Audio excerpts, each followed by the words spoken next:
Good afternoon. How are you? Well, it's late in the day. It's beautiful. I'm going to have to start getting out earlier, as we lose the light sooner. And I want to thank those of you who are encouraging me to be safe. And believe me, I don't want to be hit by a car. And I do carry a flashlight with me. And I will either go out early, and I'll probably wear some reflecting gear that I have. So thanks for your concern. Thomas Jefferson tells us today that the temperature is 68 and that the humidity is 34, and he's reporting, in conjunction with modern devices, that the wind is 0 miles an hour, and I actually feel some wind. So what do I know? The country is standing at the edge of a precipice. And whether we stand firm safely at the top of that point and move forward with reform and reconstruction of what is still a young experiment in democracy and republic is dependent upon what happens on November the 5th. And on November the 5th, we have to win that election. And when I say we, I mean we the people have to choose Kamala Harris and Tim Walz. That is our job, in my opinion. Now, I'm not saying you can't disagree with me. Of course you can disagree with me. But I suspect that most of the people who are listening to this and responding in various postings do agree that Trump has been a terrible failure, and his notion of having a military that could deal with the enemy within. What exactly is he going to ask of our military when people don't agree with him? And General Mark Milley, former chairman of the Joint Chiefs of Staff, said in Woodward's book War that Trump is the most dangerous person to this country. And he's a fascist to the core. We don't need that kind of leadership. No nation needs that kind of leadership. And it's, I don't know, kind of scary that Trump idolizes the military, but has never served. And I'm not saying everybody has to serve, but if you are so strong for the military, do you see it just as the junkyard dog that does your bidding rather than the heroics of protecting a nation, as is the conception of a standing army and the fear of a standing army? The reason the Second Amendment talks about militias is because of the history of our young colonies with a standing army in England. We did not want that again. We did not want that here. But we have, over the years, done exactly what we said we would not do, which is we now have a standing army. It's replaced the militia, and is one of the reasons why the Second Amendment was not a personal amendment for an individual to have a gun, but to have a way for militias to exist if necessary to challenge the government. Now, Trump is so obviously a physical coward, and the notion of him rubbing shoulders with military men, I think he draws upon it and that it enhances him in some way. I went to school with a fella, Dennis Klejna, and he had a vocation to go into the military. He had all the best reasons. Occasionally, when I go over his place to get together with him or pick him up or something, he had marching music he would play. And he was in ROTC, and I lost track of him after school. But if there was anyone who had the right idea of why to join the military, it was Dennis. And I don't remember if I ever knew what his family's ties were, but he was 100%. He's not strange or a maniac. It was all kind of by the book, serious. I don't know if I would say he was like a Roman general. We were both from the Bronx, but he was disciplined. Trump is nothing like that. He went to a military school because no other school could tame this guy. He didn't work at regular schools. I told you that he was, in the past, that he supposedly went to Fordham, and Nobody I know ever saw him there, and he and I would have been in the same class. So go figure that out. Now, what else is going on that shows that our nation has to be vigilant among the people and among its leaders? And it is that down in Florida, there is an ad to support a ballot measure that would protect and allow for abortions. And the state has tried to shut down those ads. And a judge decided, basically, that's a First Amendment right.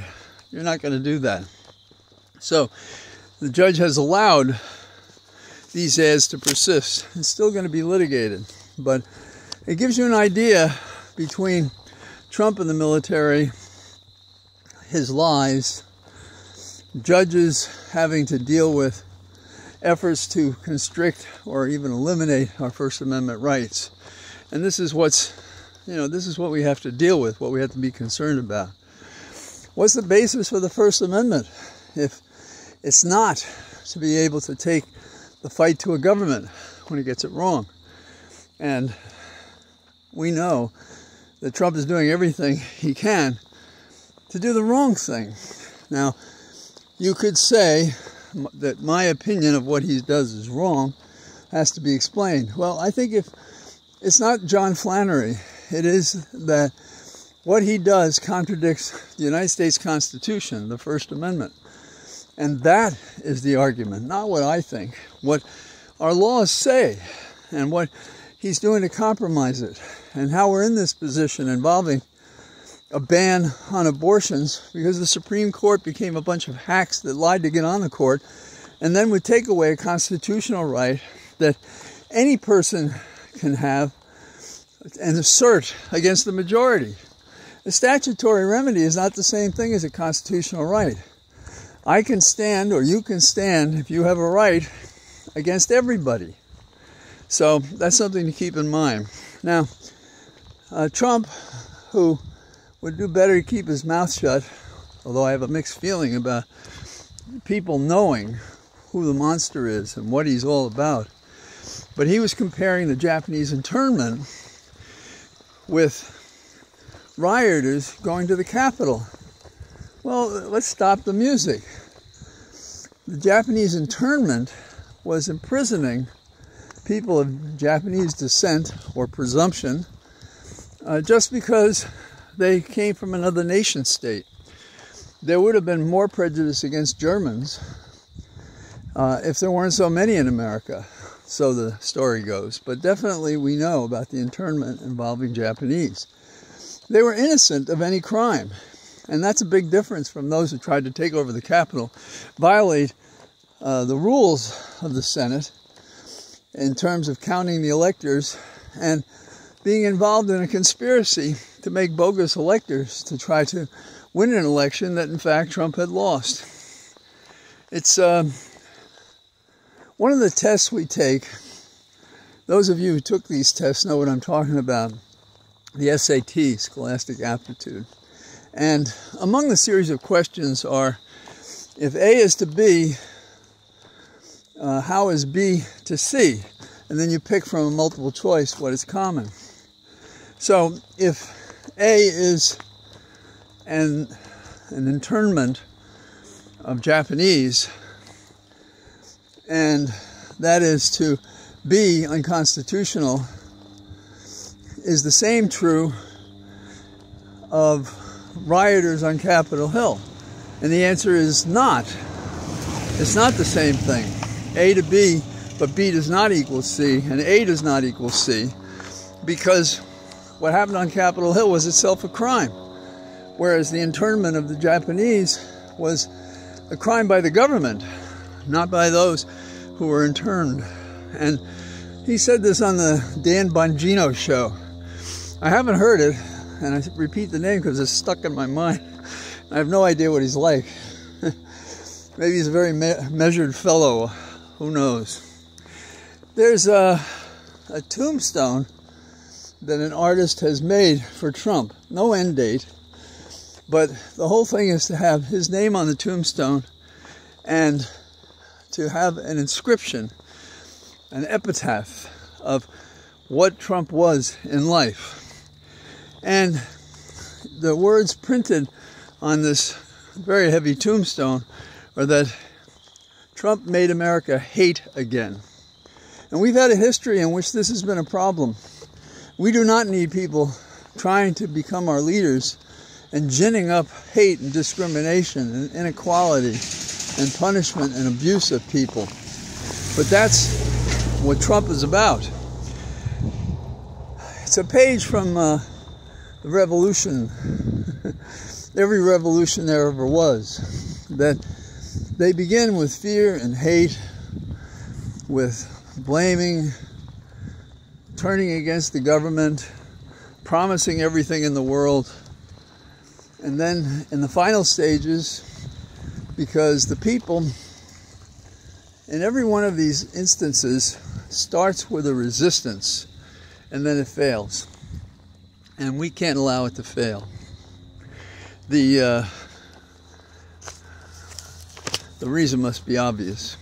Now, there's additional news about another guy in Israel who seems very comfortable with the situation in Gaza, in which 1.8 million people are malnourished. And probably for that reason, there was a drone launched at his home, at Netanyahu's home. He wasn't there. At least the public statement is there were no deaths of any sort. So what's happening with Kamala? She's campaigning like mad. Today she's with Lizzo, superstar Lizzo. Forgive me if I don't know how to pronounce the name because I'm not familiar with her music.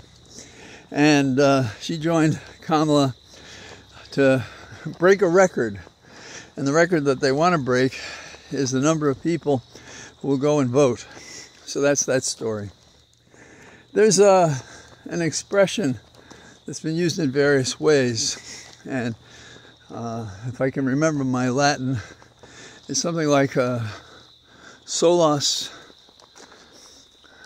contra mundum. An individual against the world. That's the definition of individual rights and liberties. That's the difference between a right and a statutory license, if you will. So when the Supreme Court said that one had a right to privacy, a right to be let alone, dominion over your body as a woman, they were saying that right could be asserted for you as an individual against every other human because it was a constitutional right. Now, the best that we can do, and it assumes that we have to get more strength in Congress and have a big election day, we get a statutory statement that one may have an abortion and all the details and so forth, presumably lifted from what was the constitutional right. So when we win, we have to claw back the rights we had, the constitutional rights. We have to claw back the respect for governing. We have to find means and vehicles to work together to protect and preserve our nation and our republic and our democracy. Trump and his minions show no such indication. And it does appear to me that more Republicans are thinking of distancing themselves from Trump and going for the lower part of the ticket. Congress, the Senate, perhaps local offices, and buying, if you will, the faith of the people that they're not all like Trump. I don't know that that will work for them. It really shouldn't. It's not going to affect how I vote. I already voted a straight Democratic line in Virginia, and so did Holly, and now you make me remember. I'm going to call my daughter and make sure she's voted already. So that's what I've got for today. And I say go out there and keep on slugging. The time's growing short. The time is important. Let people know what you think when you have the occasion. And so for now, goodbye from my cathedral of trees. All the best. Bye-bye.